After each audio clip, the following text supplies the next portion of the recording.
ایک بھائی جو کہ شادی شدہ ہے، جب ان کی اپنی بیوی کے ساتھ لڑائی ہوتی ہے تو اپنی بیوی کو ایک دفعہ بولتے ہیں کہ تمہیں طلاق، پھر راضی ہو جاتے ہیں، دوبارہ بولتے ہیں، پھر طلاق. اس طرح وہ بھائی مختلف اوقات. لعنت ہے جی ایسے بھائی کے اوپر. بیوی گئی اس کی 3 بار تو بول چکے ہیں، بار بار بولیں، کتنی بار بولیں گے؟ یہ تو اہل حدیث کے نزدیک بھی طلاق ہو چکی ہے، کیونکہ یہ تینوں الگ الگ مجالس میں ہو چکی ہے. تو یہ جو طلاق والا معاملہ ہے نا، انتہائی ناپسندیدہ چیز ہے. ابو داؤد میں حدیث ہے اللہ کو حلال چیزوں میں سب سے ناپسندیدہ طلاق ہے. کیوں؟ اس لیے کہ یہ پورے کا پورا اسلامی معاشرہ میاں بیوی کے بانڈ کے اوپر چل رہا ہے. طلاق کے بعد بچوں کا کیا بنے گا؟ معاشرے کے لیے ناسور ہوں گے. یہاں تو ستیلی مائیں بچوں کا مینٹل ماڈل بدل دیتی ہیں، اور جہاں طلاق ہو جائے وہاں آپ کیا ایکسپیکٹ کریں گے؟ یہ کیا ہوگا؟ اس وجہ سے اسلام نے تو اسے ناپسند کیا. سب سے بڑی چیز جس میں طلاق ہو سکتی تھی وہ بے حیائی ہے. تو سورہ نساء میں آیا کہ اگر عورت بے حیائی کرے تو اسے اپنے بستر سے الگ کرو، پھر بھی نہ باز آئے تو اسے مارو. لیکن مارنا اتنا نہیں ہے کہ اس کا کوئی حلیہ بگاڑ دینا ہے، چہرے پہ نہیں مارنا، یعنی جس طرح چھوٹے بچے کو ڈانٹ ڈپٹ کی جاتی ہے. وہ تو بڑا اچھا موقع تھا کہ اللہ تعالیٰ کہتا کہ ڈائریکٹ طلاق دے دو، ایسی تیسی ایسی زنانی دی. تو آخری درجے تک اوائڈ کیا جاتا ہے. بخاری مسلم میں حدیث ہے کہ عورت ٹیڑھی پسلی سے پیدا ہوئی ہے، اسے سیدھا کرنے کی کوشش نہ کرو.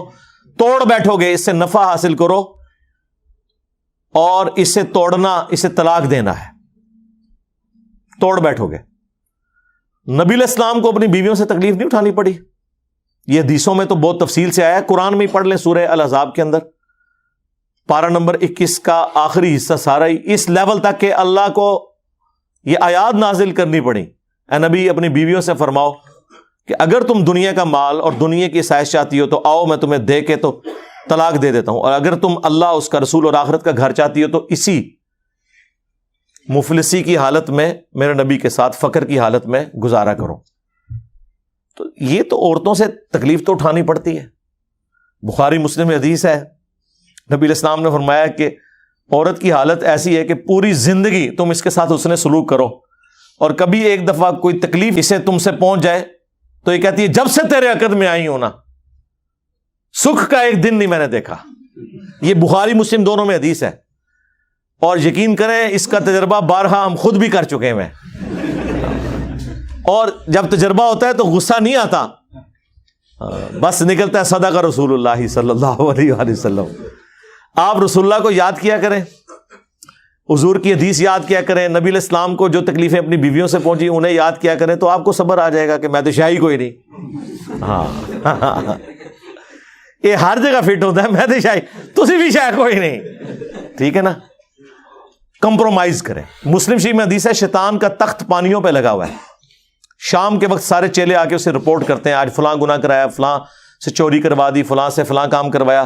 خوش نہیں ہوتا. ایک چیلا آگے کہتا ہے آج میں نے میاں بیوی کے درمیان جدائی کروا دی ہے، تو شیطان اسے گلے لگا کے ملتا ہے اور کہتا ہے تو نے اصل کام کیا ہے.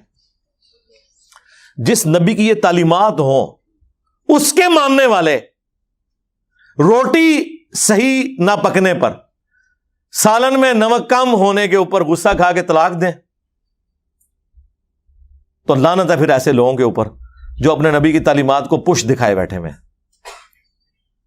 یہ تو نبی علیہ السلام نے تو باقاعدہ تلقین کی. بخاری مسلم میں حدیث ہے میں اپنے بعد سب سے بڑی آزمائش مردوں کے لیے عورتیں چھوڑ کے جا رہا ہوں. یہ اسپیسیفکلی میاں بیوی کے ریلیشن شپ کے اعتبار سے تھا. مسلم شریف میں حدیث ہے کوئی بھی مؤمن اپنی مؤمنہ بیوی کے ساتھ بغض نہ رکھے. مسلم شریف میں ایک اور حدیث ہے کہ دنیا برتنے کی جگہ ہے اور سب سے بہترین سرمایہ نیک بیوی ہے. نیک بیوی سے مراد مطلب آپ کیا سمجھ رہے ہیں کہ کوئی آئیڈیل ظاہر ہے؟ آپ کیا ہیں؟ یہ دیکھیں نا، لوگ اپنے آپ کو دیکھتے نہیں ہیں. اور وہ لوگ جو لڑکیوں کے کالجز کے باہر اسلامی بہنوں کی خدمت کے لیے کھڑے ہوتے ہیں، ان سے بھی آپ ذرا پوچھیں نا کہ یہ جو عورت ہے اس سے تو شادی کرے گا جس کے پیچھے باہر ہو گئے گا. لعنت بھیجو، ایسا نہیں رانی منو چاہیے. بدماش سے بدماش لوگ جی، کیسی ہو جی، وہ 5 وقت نمازی ہو جی، وہ نقاب کرتی ہو جی، پردہ کر دے. تو کیا کرنا ہے؟ ہاں جوڑے تے پھر اسمانہ تے بڑے نے لب جائے گی تیرے نال دی تنوں. تو یہ دیکھیں کہ آپ جو حرکتیں کرتے ہیں نا, اس کے بعد آپ یہ ایکسپیکٹ نہ کریں کہ آپ کے ساتھ وہ والے معاملات نہیں ہوں گے. آپ جس طرح کے ہیں آپ کے ساتھ ویسا ہوگا. کوئی ایکسیپشن بھی ہو سکتی ہے, لیکن اوور آل یہ جو قرآن کا رول ہے نا کہ نیک مردوں کے لیے نیک عورتیں ہیں, بدکار کے لیے, یہ رول ہے. ویسے آپ کو بظاہر نظر نہیں آ رہا ہوتا, لیکن میں آپ کو بتاؤں یہ جو جوڑے بنے ہوئے ہیں نا اور اتنی کامیاب زندگی گزار رہے ہوتے ہیں, ان میں واقعی کوئی کامن چیزیں ایسی ہوتی ہیں کہ جس کی وجہ سے وہ اکٹھے اپنے ساتھ زندگی گزار رہے ہوتے ہیں, برائی میں ہو یا اچائی میں ہو, یہ الگ بات ہے. یہ اللہ نے کوئی حالات و واقعات ایسے بنائے ہوئے ہیں. تو ان معاملات کو خوش اسلوبی کے ساتھ, میں کہتا ہوں جی شادی شدہ مرد کا کام ہی کوئی نہیں کہ اس کی زبان پہ کبھی طلاق کا لفظ بھی آئے. یہ سمجھ لیں طلاق کو آپ ایکویلنٹ کر لیں شرک کے, کہ یہ آپ نے تصور بھی نہیں کبھی کرنا. یار آپ کو کیسے سمجھایا جائے ابو داؤد کی اس حدیث کے اندر کیا درد ہے کہ اللہ کو سب سے ناپسند حلال چیزوں میں طلاق ہے. ابھی کتنی کنٹراڈکٹری سٹیٹمنٹ ہے بظاہر, لیکن میں ایکسپلور کرتا ہوں اسے.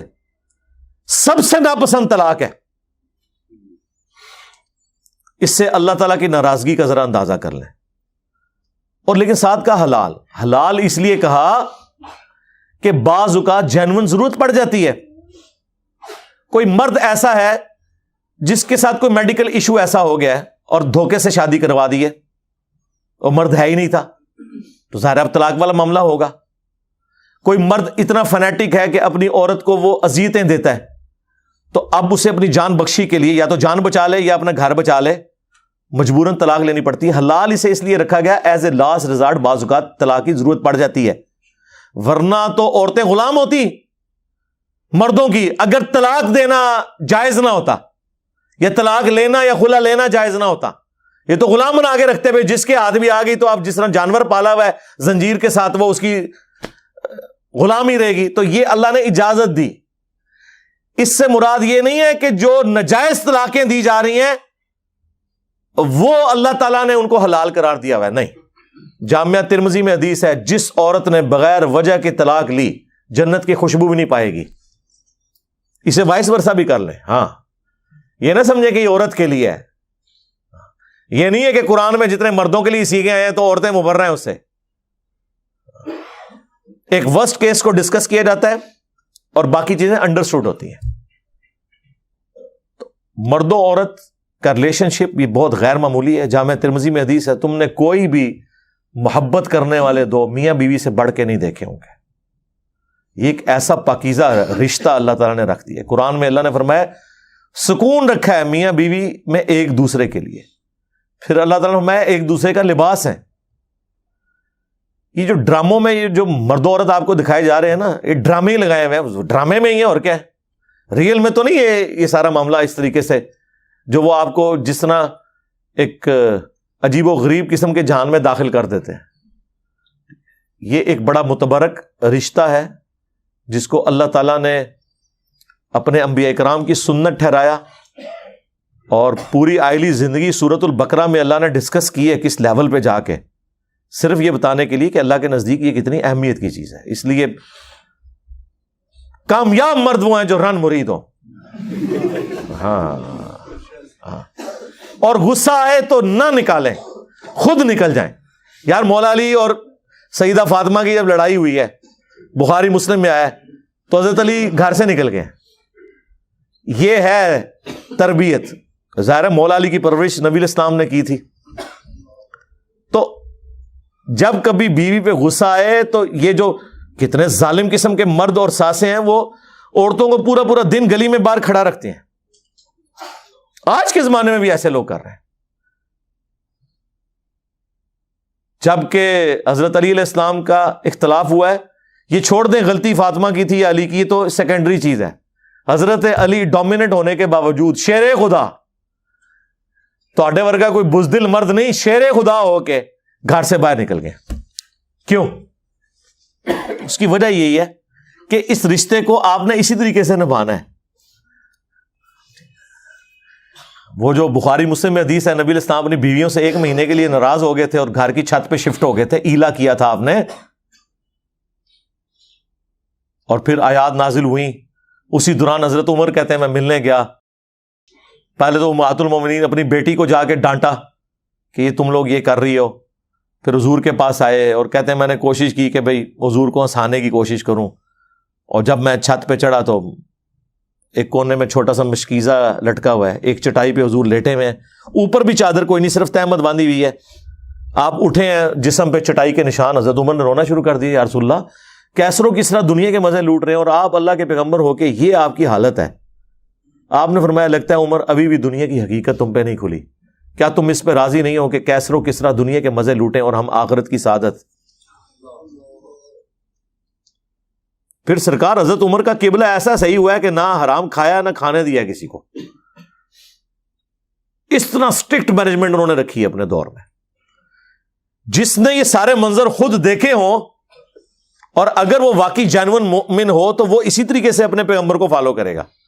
پھر وہ بخاری مسلم کے الفاظ ہیں, کہتے ہیں میں نے اب سوچا میں حضور کو کوئی ایسی بات سناؤں کہ آپ کا موڈ آف ہے تو آپ ہنسیں. تو کہتے ہیں یا رسول اللہ دیکھیں جب ہم مکے میں تھے کس طرح ہماری بیویاں ہماری یعنی وہ کیا ہم کوئی غلام ہیں, ہاں کس طرح یہ ہماری اوبیڈینٹ ہوتی تھیں. جب سے مدینہ شریف ہم آئے ہیں تو یہاں انصار کی عورتوں نے تو اپنے جڑوں کو دبا کے رکھا ہوا ہے. ان کو دیکھ کے ہماری بیویاں بھی دیکھیں کتنی شیر ہو گئی ہیں, اور ہم پہ یہ واقعی جی عرب کے لوگ وہ تو کسی مرد کی بات نہیں سنتے تھے, عورت ان کے سامنے بول جائے چسک جائے. ہوں بھی تسی دیکھ لو اڑے عربی نے کس طریقے سے اپنی عورتوں کو رکھا ہوا ہے انہوں نے, وہ ان کے اندر ایک مزاج ہے. یہ کوئی ان کے لیے تعریفی جملے نہیں ہیں, یہ ان کی عادت بتا رہا ہوں. لیکن اسلام نے کیسا انہیں مغلوب کیا کہ وہ اسلام کی وجہ سے پھر بیویوں کی ساری چیزوں کو ٹالریٹ کرتے تھے. تو کہتے ہیں جب میں نے یہ بات کی نا کہ یہ دیکھو ان کو دیکھے دیکھے ہماری عورتیں بھی شیر ہو گئی ہیں, تو حضور علیہ السلام مسکرائے, کہتے ہیں مجھے تھوڑا حوصلہ ہوا. پھر میں نے گپ شپ کرنی شروع کی اور یہ اس طریقے سے پھر خیر آیات بھی نازل ہوئی. 1 مہینے کے بعد نبی علیہ السلام نے جو ہے وہ آفر دی, یہ آیات نازل ہوئی سورہ احزاب کی, حضرت عائشہ حفصہ باقیوں کو, کہ دیکھو اللہ نے مجھے اجازت دے دی ہے, چاہے تو تم میرے عقد میں رہو اسی فقر کی زندگی میں, اور اگر دنیا کا مال چاہتی ہو تو ٹھیک ہے میں تمہیں طلاق دے دیتا ہوں. تو سب نے کہا کہ ہم اللہ اس کا رسول اور آخرت کا گھر چاہتی ہیں, ہم نبی علیہ السلام کے ساتھ کس طرح گزارا کریں گے. تو یہ نبی علیہ السلام کی جو اپنی آئلی زندگی ہے نا, یہ جب پتہ ہی نہیں ہوگی تو کس طرح عورتیں اوبیڈینٹ ہوں گی اور کس طرح مرد اپنے عورتوں کے ساتھ حسن اخلاق سے پیش آئیں گے. آپ کو تو یہ دکھایا گیا غصہ نکالنا ہے, بہادری یہ ہے کہ آپ اپنا غصہ کنٹرول کریں, اور سب سے بہترین حال یہ ہے کہ جب غصہ آئے گھر سے باہر نکل جائیں, اس جگہ کو چھوڑ دیں. اعوذ باللہ من الشیطان الرجیم پڑھیں جو بخاری مسلم میں آیا. 2 بندے لڑ رہے تھے, آپ نے فرمایا میں ایک جملہ ایسا جانتا ہوں اگر یہ پڑھیں تو ابھی یہ سارا معاملہ ٹھنڈا ہو جائے گا, وہ اعوذ باللہ من الشیطان الرجیم, اور جگہ تو فوراً چھوڑیں جی, سیدھی سی بات ہے. ٹھیک ہے, دروازہ بے شک زور سے مار کے چلے جائیں, ٹھیک بات ہی تسی کرانا ہے, زنانی نو کچھ نہ کہو, ہاں بس